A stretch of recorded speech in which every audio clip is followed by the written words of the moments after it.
1908 to 1933. Ruth Murgatroyd has a passion for history. Right now, she is the executive director of the Fredericton Region Museum, where she not only works, but thrives. I do everything. Wow. Yeah, and I love it. Yeah. This Fredericton native graduated from St. Thomas University and majored in history. Later, she went back for her master's, studying post-traumatic stress disorder in Canadian veterans post-Second World War. So it was a very stressful topic to research. A lot of roadblocks, a lot of challenges, and no literature at the time. So it was breaking new ground, which made it even more complicated.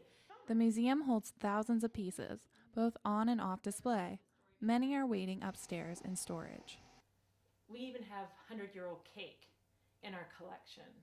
We just have everything: dresses, shoes, a bra, hoop skirts, military coats, everything. Murgatroyd's love of history does not end there. She carries a unique fascination with the World War I veteran A.C. Kelly and his story. He had a tattoo, so I can only imagine that he was handsome. I saw his picture. He was handsome, and he had a tattoo. So there's a certain element of, excited. How do you say it? The dark and dangerous type, maybe. This dark and dangerous man fought at Vimy Ridge, and his life was saved once by something as small as his field message book.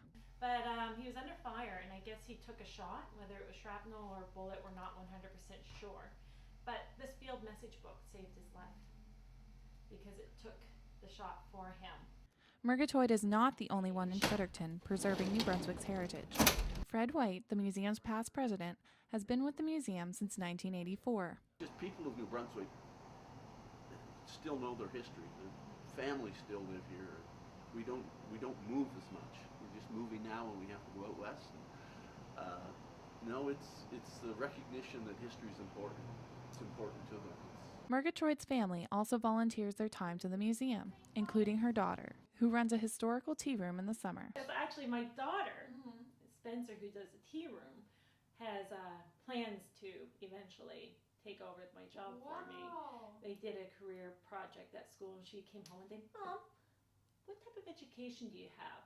I told her. She goes, "Okay, so that's what I'll need to do." I'm like, "What are you doing?" She goes, "Well, I'm just finding out what I need to do to have your job." And New Brunswickans certainly do preserve their history. During the week, someone brought in a woman's military outfit, complete with cigarette holder. This summer marks the 100th anniversary of the start of World War I. The museum will also be expanding their World War I trench exhibit. The exhibit is second in popularity to the Coleman Frog. And we managed to secure some funding from the province, and we destroyed the trench. We came in and gutted it. So but we're reinstalling it, and we're going to make it better. The hit exhibit is Fred Coleman's frog, who grew to the size of 5 feet and weighed 42 pounds. He is now on display at the museum, leaving guests to ponder whether they believe this tale of large proportions or not. And people come from all over the world to see it. When I was a summer student here in 2006, I had a gentleman come up from New Zealand. He was, I think, 20 years old. He says, "All my life, I've heard about this frog. All my life," he says, "the moment I was old enough to travel by myself," he says, "I saved up the money, I bought airfare, and I'm here.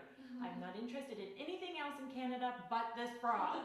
And he came in, he paid full admission, came in, looked at the frog, and left. He says, "I've done it." Murgatroyd loves the museum, and she is genuinely excited about the artifacts, bringing history to life as she talks. It's all my passion. And Ruth Murgatroyd will continue her passion at the museum, she says, for the rest of her life. For Stu Journalism, I'm Danielle Delalio.